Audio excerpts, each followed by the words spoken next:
video, I bring you a really exciting and interesting video in which I will be showing you what a university maths exam looks like, as well as solving some math problems from the exam. And I'll go into more detail about the exam in a little moment. But before we do, if you guys do enjoy tonight's video, then be sure to drop a big thumbs up on tonight's video. It would really mean a lot to me, and it really supports the channel. And if you want to see more videos like this, then why not consider subscribing? It really means a lot to me, and we're trying to reach for 100,000 subscribers at the moment, so fingers crossed we can hit that soon. Anyways, why have I done tonight's video? What is the inspiration behind this video? Well, this would not be the first time I have done an ASMR maths video. As many of you know, I have done several in the past, and you guys seem to always really love them, and I thoroughly enjoy making them. And reason being is that I actually am at university studying maths, so I think it's really gonna be fun for me to show you the type of papers that, or exams, we as math students at university have to take and have to study, the things we learn, and how fun maths can be. But I think, I mention in almost every video that I study maths at uni. We can kind of just ignore that. But in particular, what papers will I be doing? Well, or actually first, let's talk about what is university. Well, university is going to be different for everyone depending on what country you're in. But here in Scotland, or similarly across the UK, which is where I'm from, university is where you obtain your degree. Your degree is what you will use to help you get jobs, and it sort of comes after, your school life, your elementary school, your high school, college, things like that. You can kind of translate that to your own country from what a degree would be for you. But this is kind of the main stuff. However, the papers I will be doing in tonight's video are from first year mathematics, so kind of the easier side of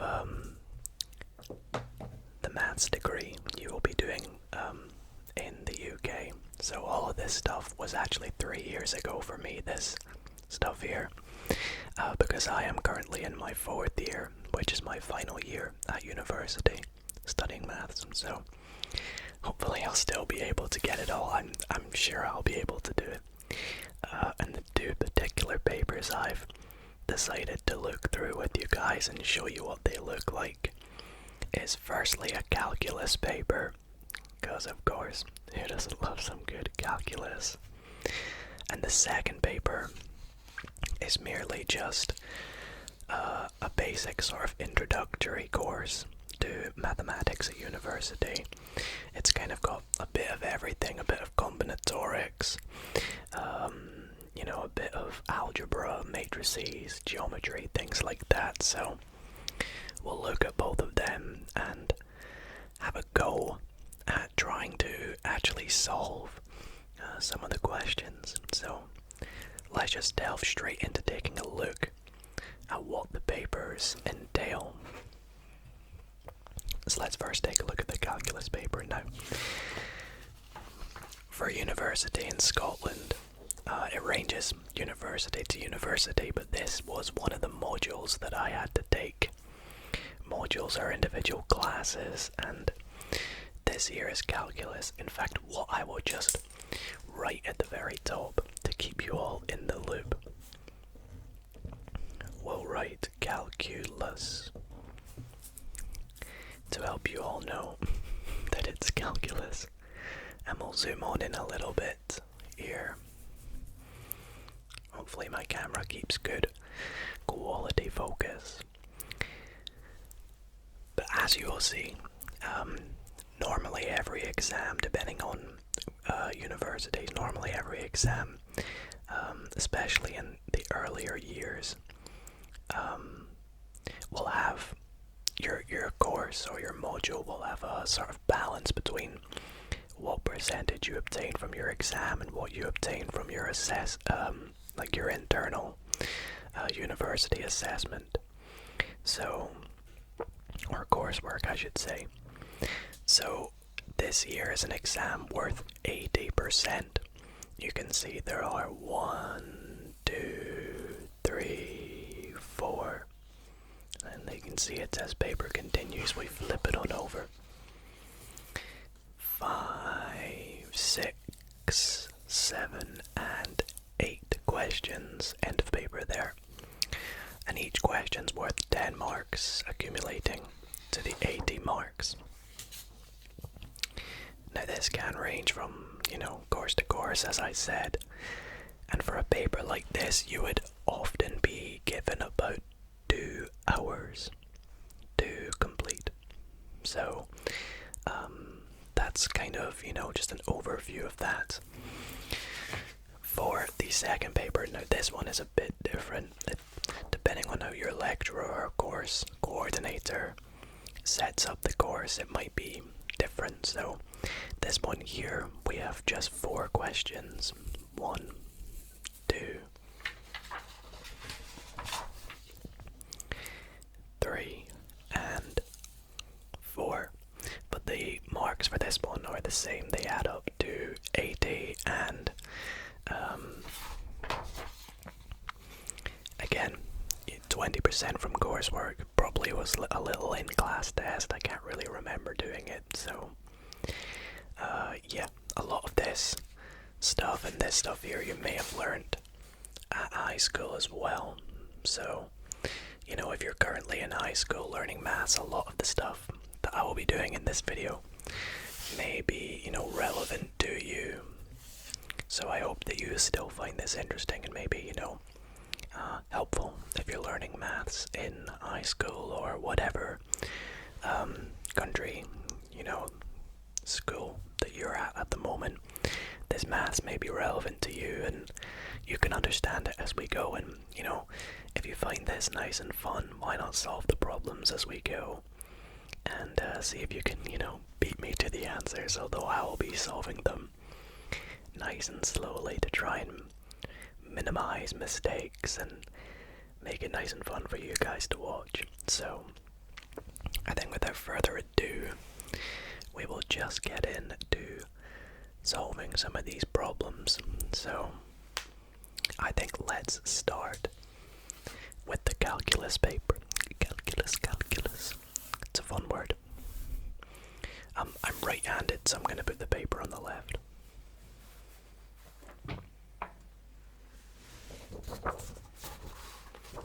And I have some paper to write on here. I usually write on blank paper.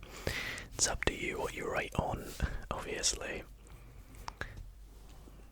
And we'll just get started. Actually, I've got another way to do this. Let's zoom back on in for you guys. And then when I'm doing a question, I can kind of just put this paper underneath it.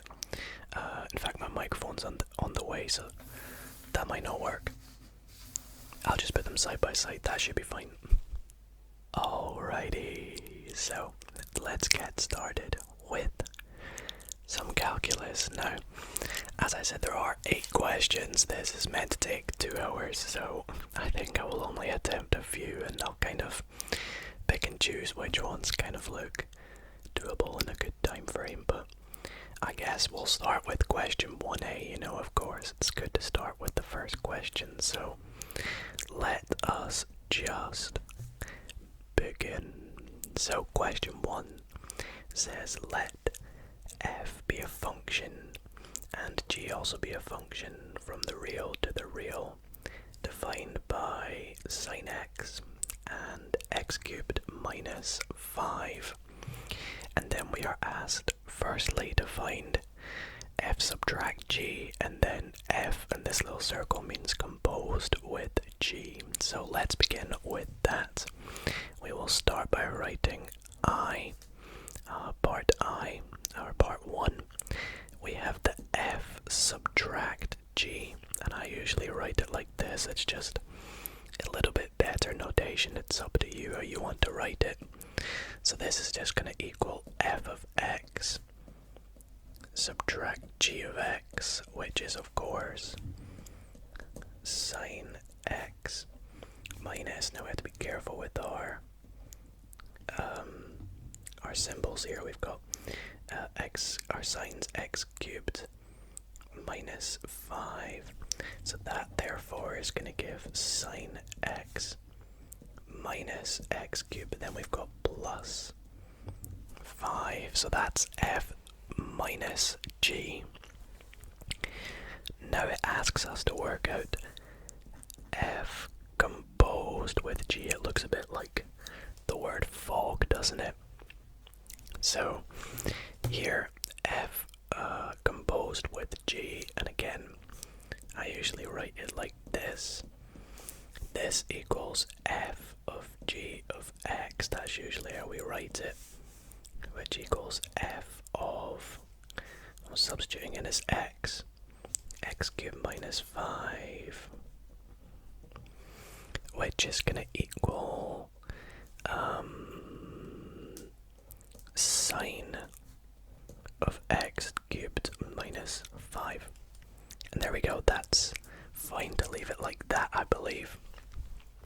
So that's all good for part I. Sorry, I always say part I. I should say part 1.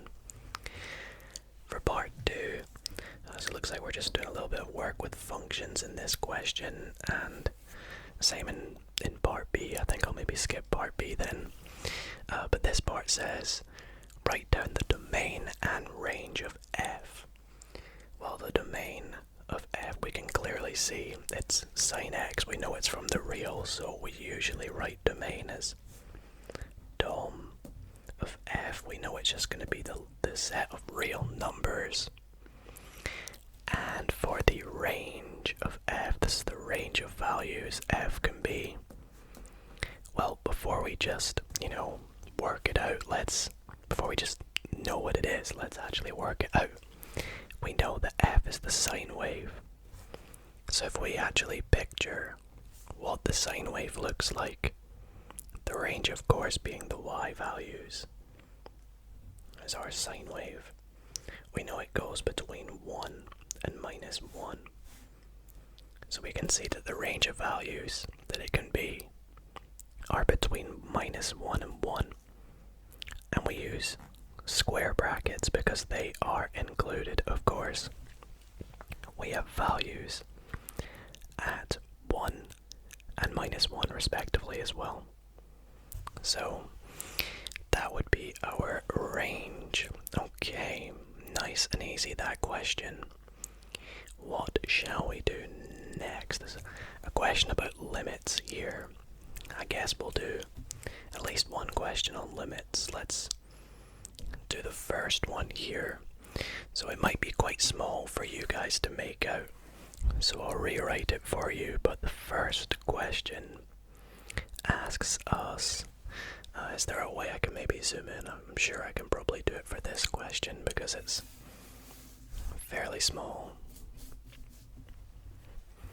So 2a asks us to evaluate the limit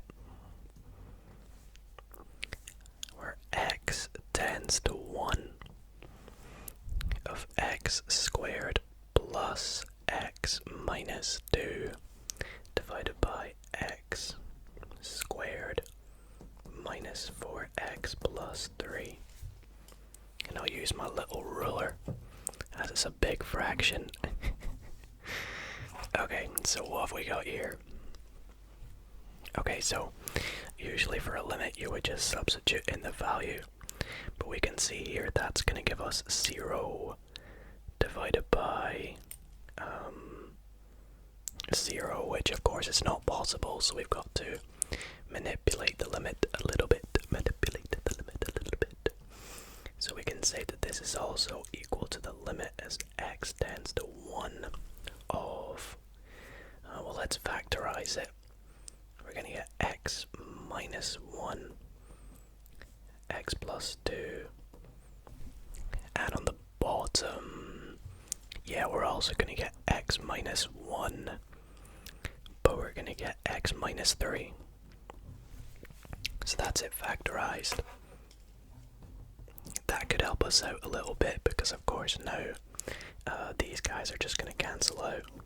So it's just the limit of this part here, x plus 2 over x minus 3, which we can just substitute in 1 and see that we're going to get 3 over 2. So that is the limit. I know it's not much working, but honestly, in maths, I know you're always told to show full working, but for the questions like this, especially when you get on in university, that's enough working to show a limit. Let's do one more limit question. What shall we do here? 2c looks quite difficult. Shall I give 2c a go? Alright, we'll give 2c a go, I think. It looks quite difficult because we got a little bit of cos and sine involved here. So let's take a look. So we have the limit as x tends to pi this time of 1 plus cos x divided by sine x or sine squared x. Now the first thing I notice is we have a sine squared x on the bottom. That's not very nice. So I'm going to use, I'm just going to assume that plugging in pi will not work very nicely. In fact, yeah, we can see because that's going to give 0 on the top. So that's probably not going to work. So I'm going to change about the top here to have 1, or change about the bottom, because I know that sine squared x plus cos squared x is equal to 1. So therefore sine squared x is equal to 1 minus cos squared x. And now, just like before, we got to do a bit of factorizing. So let's say that that's equal to the limit as x tends to pi of 1 plus cos x, and it looks like, just like before, we're going to get 1 plus cos x and 1 minus cos x. So we can do some cancellation here. So we're going to have this cancel out with this, and we just got 1 over that. And we'll write this out again, so it equals the limit as x tends to pi of 1 over 1 minus cos x. So all that's left to do, substitute in pi. Cos of pi is of course minus 1, so it's 1 minus minus 1, which is 2, so it's just 1 over 2, or a half. So that was not too bad. Pretty good.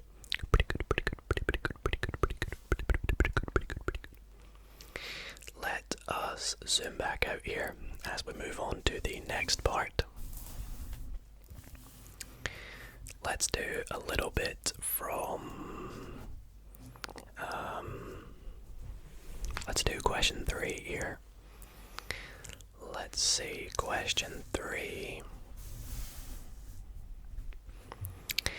says determine if the function defined by, and we have two conditions here depending on what x is, if it's less than 0 or greater than or equal to 0, is continuous at x equals 0, or says, from the first principles, oh I hate it, first principles, derive the function g of x is equal to cos x. No thank you, I think I'll do maybe 3a, which is to show that the function f of x is continuous, but we've got to show that it's continuous at the point x equals 0. That's fine, that's nice and easy to do. We'll give that a little bash here, shall we? Let's go 3a. So first, let's talk a little bit what about it means for a function to be continuous. So for f to be continuous, it must first be defined at the point x equals 0. So what I mean by that is when x is 0, we have a value basically for the function. Secondly, it means that the left-hand root limit must equal the right-hand limit, i.e. the limit of this thing must equal the limit of this thing. And finally, we need to have the limits of both of these to equal what it is defined at 0. I know that's a lot, so bear with me. We start off by, let's just do a little bullet point. Let's see if the function is defined at 0. That's the first condition. So we'll say at x equals 0, f of 0, so the function of 0. Now we have to use the bottom one because this is when it's greater than or equal to 0. We have that it's equal to 1 divided by the square root of x plus 4, so it's 0 plus 4, which is just 1 over root 4, which we know is just a half. Look at that, it's the same from above. Okay, so that there is the first part. The second part for us is going to be making sure that the limit here is the same as the limit here. So what this means is the limit as it approaches 0 from the negative side is equal to the limit as it approaches from the right hand side. So as we did in question 2, we're going to have to be doing a bit more work with limits. So let's evaluate these two limits, and I'll try and brush through these. So let's look at this first limit. So we're going to define this as the limit as x tends to 0, and we're going to put a little minus above the 0, kind of just to define that it's from the side where it's going down towards 0. So the limit of tan x, oh, this is going to be a tricky one actually, over 2x. So we're working with tan x here, which I didn't expect. Okay, well let's just manipulate a bit. We know that tan x is sine x over cos x. So this is just the limit as x tends to 0 of sine x over cos x. And we are dividing by 2x, which is the same as multiplying by 1 over 2x. So we can actually just extend this to have 2x here. And now we can take out a factor of a half, which is going to equal a half. Limit as x tends to 0 of, gosh, this isn't nice, sine x over x cos x. Can I break this up any more? Because of course, sine x, as it's 0, that's 0 over 0, which we can't do. I think we may need to use, oh, I know what it is. We need to use L'Hopital's rule. So we'll say that this is equal to a half, and we'll call this the limit as x tends to 0 of sine x over x, because this will work, and then cos x, 1 over cos x, sorry. I know I'm making a mess of this here. That times that, which is this here. And then we can apply L'Hopital's rule. So I'll say applying L'Hopital's rule. For those who don't know what L'Hopital's rule, it basically means to solve this limit here, you just differentiate the top and differentiate the bottom. So this will give us, I think this will give us a half now, which is what we're after, isn't it? So this is going to give us a half. The limit as x tends to 0. That's going to be cos x over 1, which is cos x over cos x, which is just 1. So that's just the limit of 1, which is going to be a half. Nice, okay. Now, oh no, this is not a new bullet point, this is still this one here. The limit as x tends to 0 plus, so this is our second one here. This is a little easier. We've pretty much done this already as well. Of x plus 4. So for this one here, well, we just know that this is gonna equal 1 over 2. So we can say, so because we have the limit of the left hand side equals the limit of the right hand side, we would say the limit as x approaches 0 of f of x exists. There we go. I mean, we could say and equals a half. Now, to finish up this question, to sort of say that it's continuous, we could write a little sentence saying, since, let's say the limit as x goes to 0 of f of x equals f of 0, that's these 2 points combined, this equals this thing here basically. We would say that f is continuous.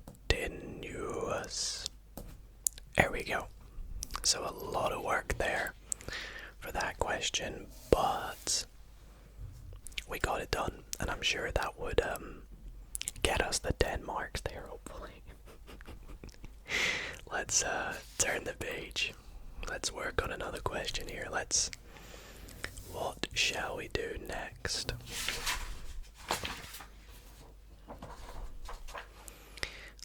From question 4, I mean, that's just another limit. I want to move past limits now. Let's do, we got a bit of differentiation and integrals on this side. I like that. Let's zoom on in a little bit here. Okay, so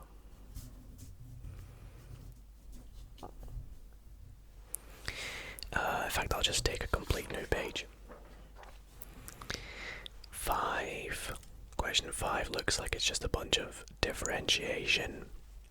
In fact, in particular, part A looks like product rule. Part B looks to be quotient rule. C is chain rule, and D, that's just gonna be, D's just gonna be a mess. Looks like product rule and then product rule again, probably, I don't know. Either way, I'll just pick a random one. I'll just do 5C. Gotta love some good chain rule. So we have a function f of x. I'll write it out so you all can see it a bit larger, which is cos of sine of x. Don't get that too often. And we want to find f prime x, the derivative of this. So this is just straight up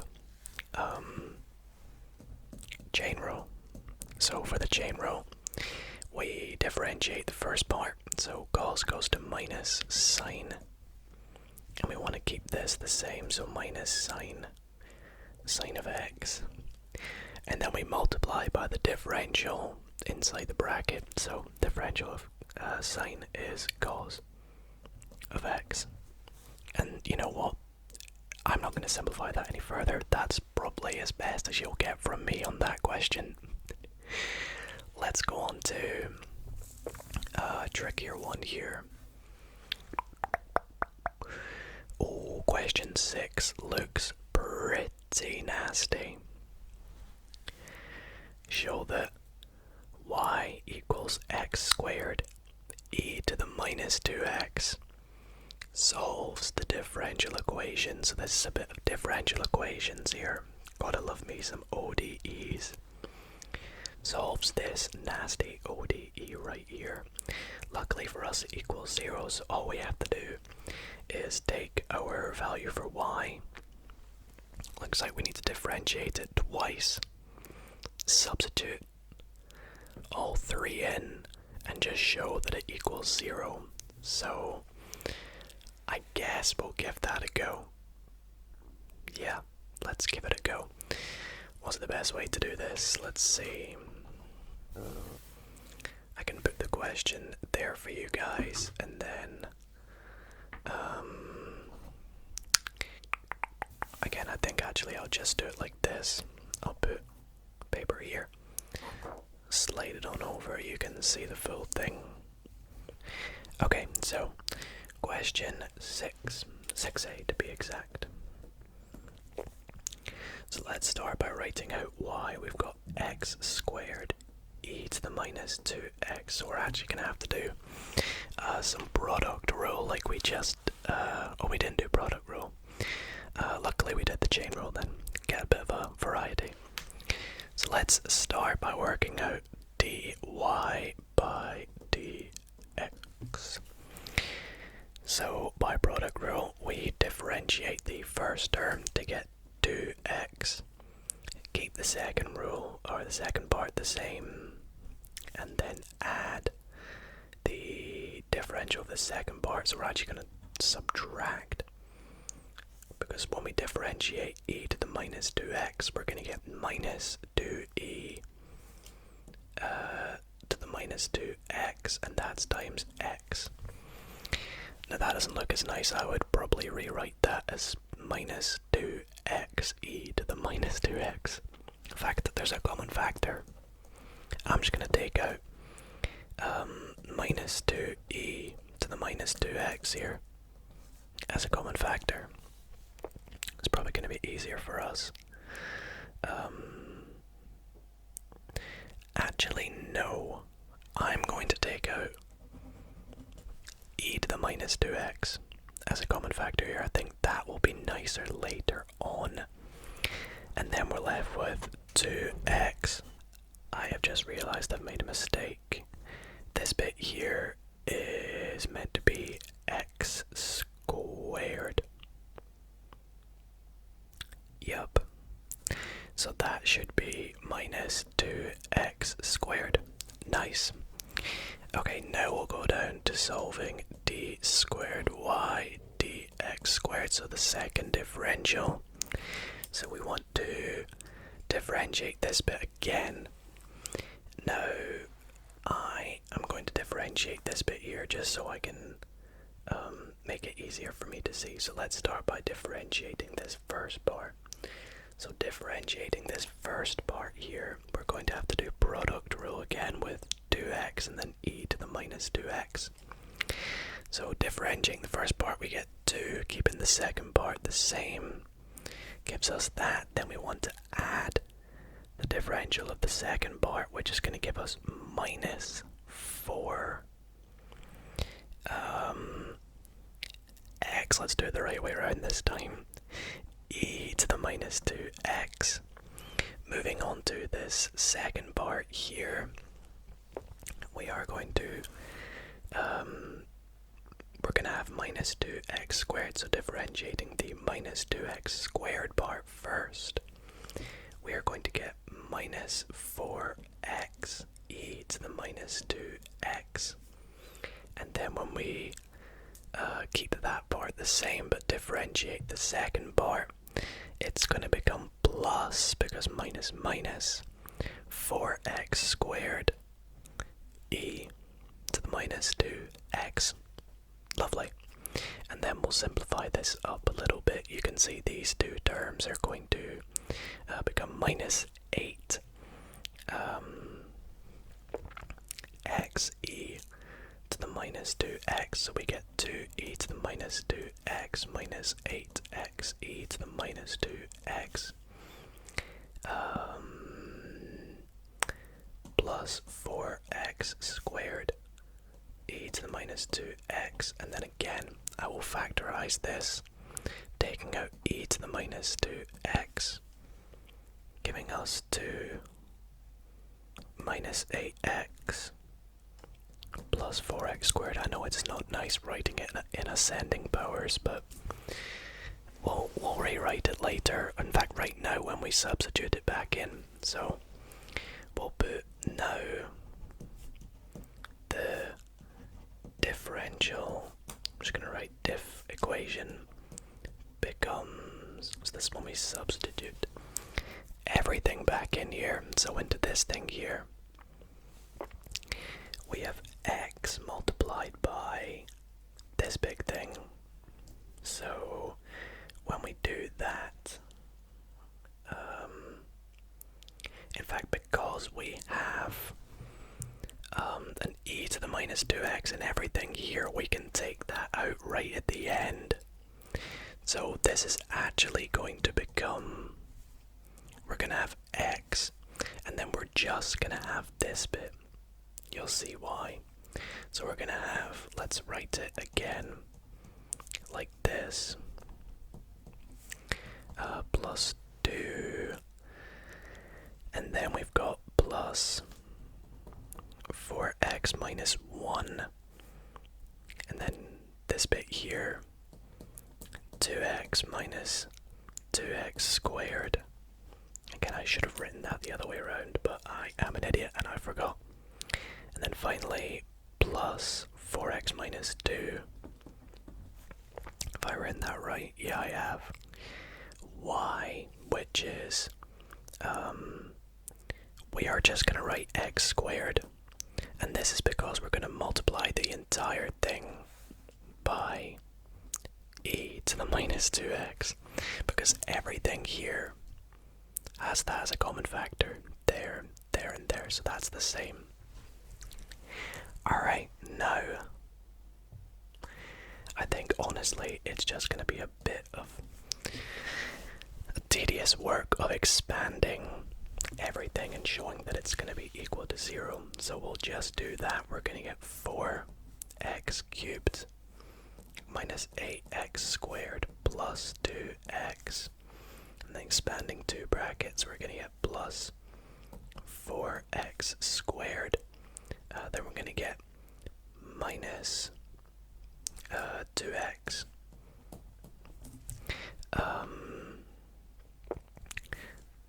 plus 2x squared. And what one did I forget? Minus 8x cubed. Right, yeah. And then the last one we're going to have plus 4x cubed. Yeah, because then they'll cancel out. And minus 2x squared. And all of that, as I said, is multiplied by e to the minus 2x. So now we're probably going to have some things in here that cancel out. Let's see. Let's look at the x cubed terms. We've got plus 4 minus 8, which is minus 4, plus another 4 is 0. Let's look at the squareds. We have minus 8 plus 4 is minus 4.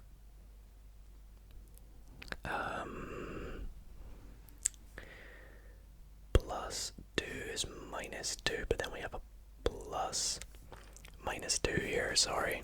I think I may have made a mistake somewhere.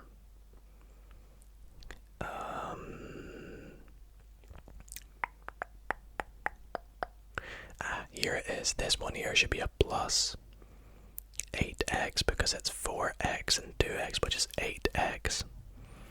So that goes to 0, and then plus 2 minus 2, that's 0 now. Perfect.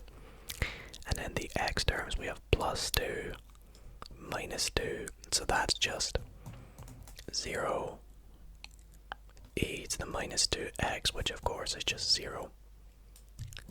Thus, I'll just write y satisfies. And I think that's good. I think that should be okay. Alrighty, let's go on to question 7 here. So for 7, it looks like we're going on to a bit of integration here. We're doing integration for the rest of the entire paper. And 7a asks us to find the area between basically the sine curve we talked about earlier and the y-axis, but this is for x in between 0 and pi. So again, looking at the sine curve, or the sine graph, I keep calling it a curve, it's a graph. It looks like this, and of course we go up to 1, down to minus 1. This here is 2 pi, this here in the middle is pi. So the area between the curve y equals sine x and the x-axis is this area in here. So for 7a, oh, this is quite an easy question then. The area is just the integral between 0 and pi of sine x dx, right? I'm not wrong in saying that. I haven't made a mistake, I don't think. Nope. So let's just solve it. So this is going to be equal when we integrate sine. Sine goes to minus cos. So it's going to be minus cos evaluated at 0 and pi. Substitute in pi into cos. Whoops, I didn't put x in there, my apologies. This is going to give us, let's see, cos at pi is minus, I'm getting confused with what minus is. So cos of pi is minus 1, but this is minus cos. So it's 1 because it's minus 1. And then we're subtracting. Cos of 0 is 1. But we're doing minus cos, so it subtracts, so it's plus 1, which equals 2 units squared, I guess. Yep. That'll do. That'll have to do, honestly. Alrighty. Question 8.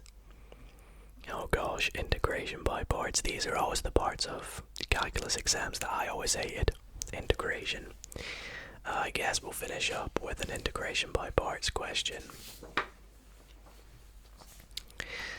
Let's see here. Which one shall we do? Let's do the first one. It looks the most manageable, so 8a is asking us to use integration by parts to evaluate, and it's a definite integral as well. That's just extra mean. The integral x e to the x dx. So that's what we want to evaluate using integration by parts. So first we can recall the formula for integration by parts, and I've actually got it written down beside me, so don't blame me. Integration by parts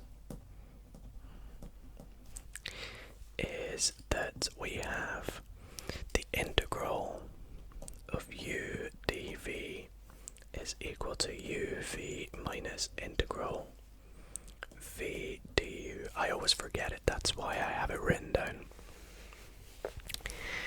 Now in our case, we want to work out which one's going to be best to integrate and which one's going to be best to differentiate. Well, e to the x is the same either way. X is going to go to 1, so that's the one that I'm going to differentiate. So here my u is going to be x. My dv in this equation is therefore e to the x. So v is going to be e to the x, what was I writing there? E to the x, and du is 1, which implies that the integral is going to be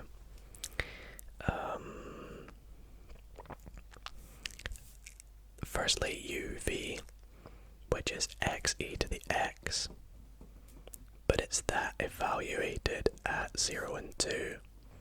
Subtract the integral from 0 and 2 of e to the x dx,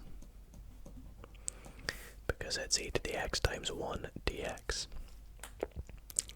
Well, let's work out this first bit here. We're going to have 2e squared, and then that's going to be subtract 0, and then we're going to have subtract e to the x just goes to e to the x. So let's just do this.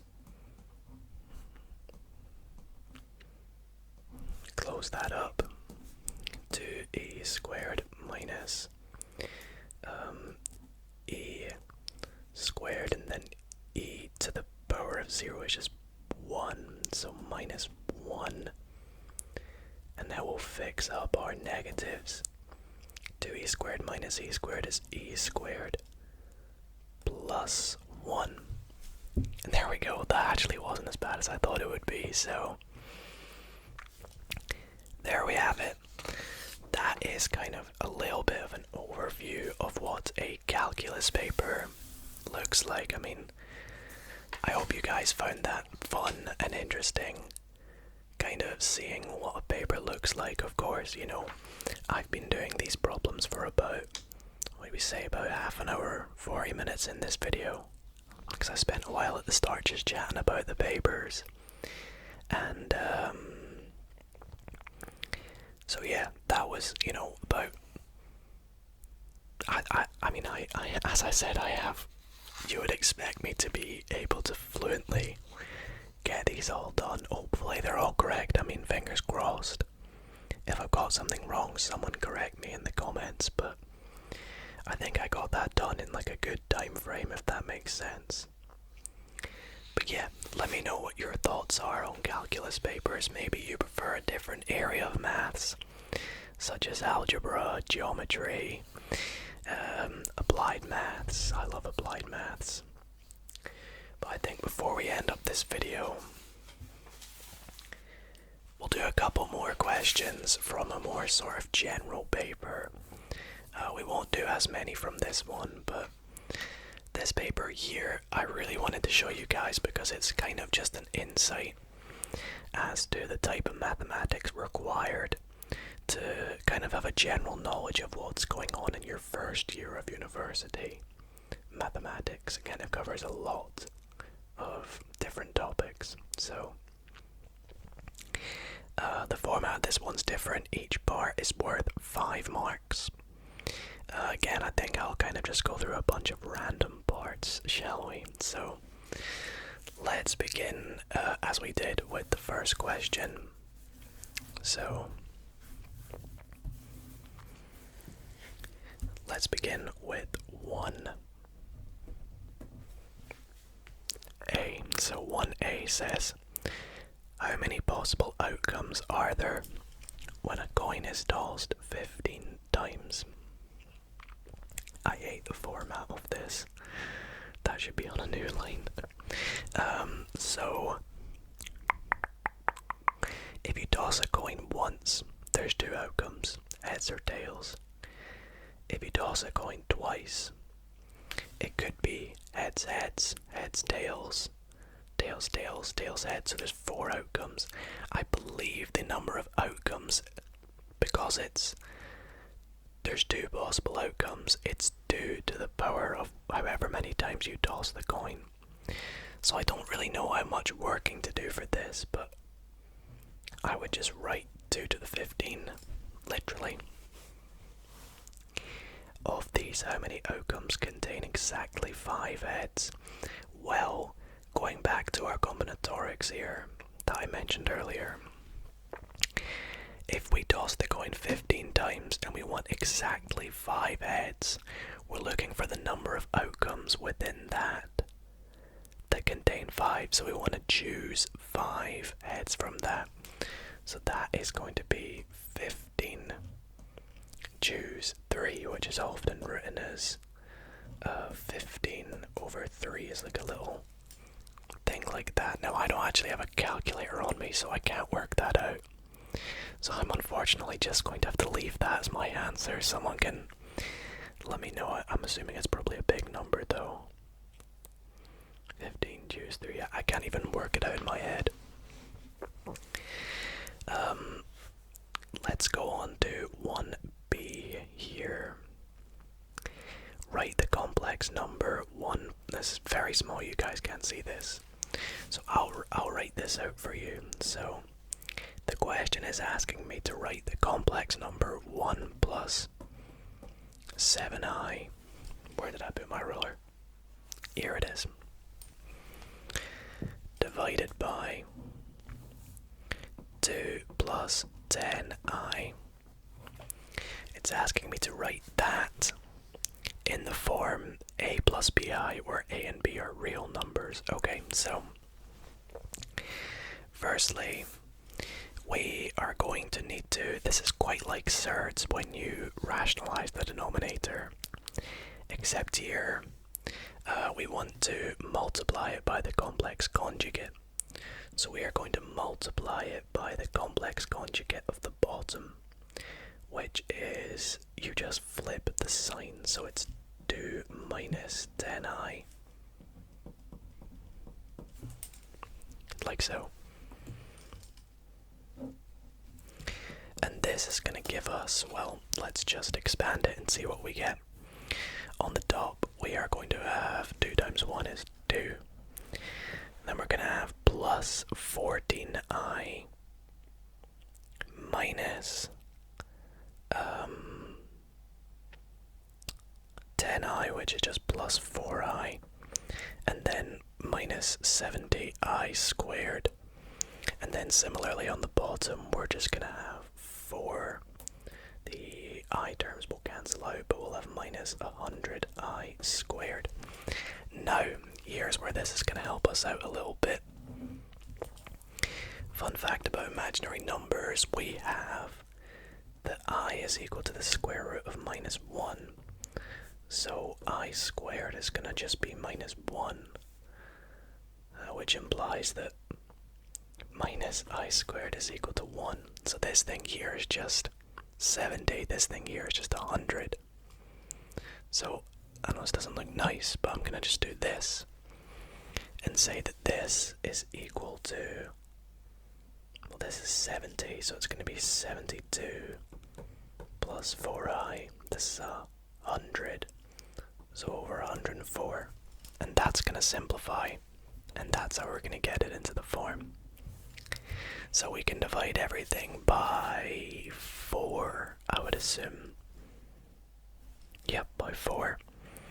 This is going to give us 72 divided by 4 is 18 plus I over 24, 25, 26. And now we need to split that off into 2 fractions to give us our real term and our I term. So we're going to have 2 fractions. This one's going to be I over 1 over 26i, because it wants it of the form bi, so that's b. And then a is going to be 18 over 26, which is just 9 over 13 when simplified. So yeah, that's that question there. I think I did that one pretty quick, but that's because I'm currently actually studying complex numbers in my dissertation that I'm writing. in my fourth year, so it's kind of like my thesis, if you will, is on complex numbers, so that's why I'm kind of on point with them, if you will. Alright, let's see here. I want to skip. That's going to be a nightmare. We've got a matrix, a 3x3 matrix, and it wants us to calculate a cubed minus a squared. But I don't want to do that.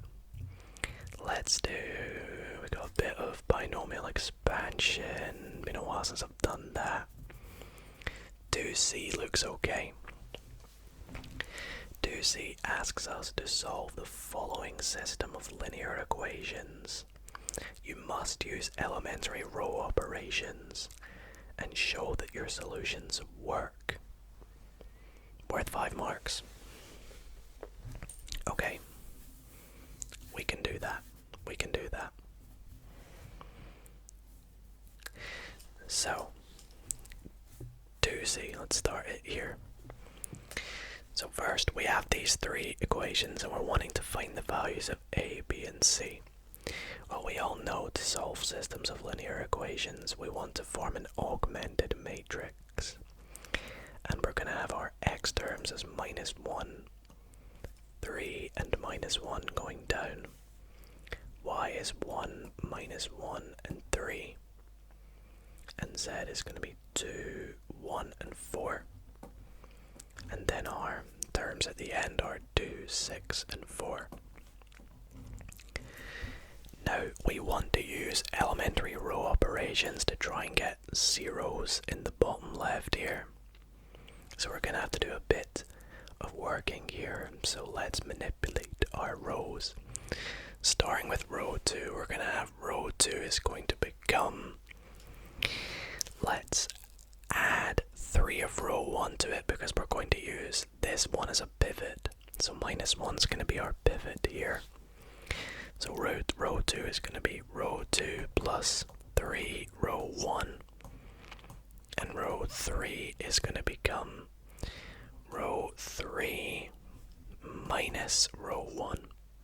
And that uses that element as the pivot. So let's see, what is our new matrix become? Well, the top line stays the same. Second line's going to become 0, 2, 7, and 12. And the third line, we've got another 0 here. We've got 2, 2, and 2. That's quite funny. And that makes it quite easy to somehow get a 0 here. We've got to just do row 3. It's going to become row 3 minus row 2. Using this now as our pivot. So we now get the matrix -1, 1, 2, 2. Let's just fill this in backwards. And then subtract these -5, -10. That looks like it's going to work well. Because this tells us that z is just 2. I get a lot of people asking me why I put a line through my z's. This is because, as you can see here, sometimes my z's can look like 2's. Very messy handwriting. So it just distinguishes them. Now with z worth 2, we have that 2y plus 7z, which is just plus 14, is equal to 12, which implies that 2y is equal to -2, which implies that y is equal to -1. And then lastly, we have that minus x minus 1, because it's minus y, or plus minus y, of course. And then plus 2z plus 4 is equal to 2, which implies that minus x is equal to, that's going to give 3 minus 1, which implies that x is equal to 1. And there we have it. We have solved for x, y, and z. And it asks us to show our solutions work, but I guess that's kind of what we've done here. I don't know. Either way, we're gonna leave it. So the exam paper continues on the other side. But it looks like, to be honest, if I'm looking at this other side here,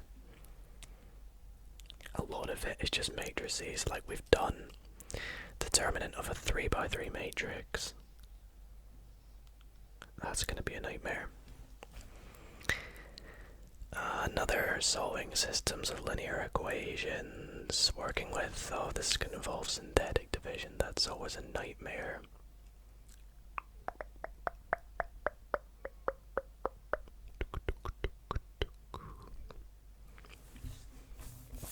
Let's see, is there a nice one we could tackle on this page?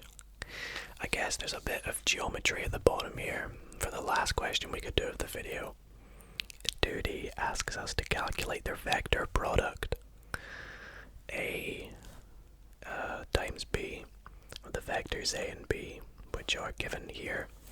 I guess we'll do that, and then we'll call it there for the video. So, last question, which is this question right here at the bottom. We have 2D. So we have the vectors. Let me write them out for you.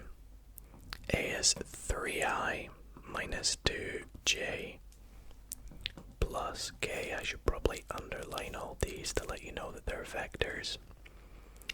And then we have B is equal to 4i plus 3j minus 4k.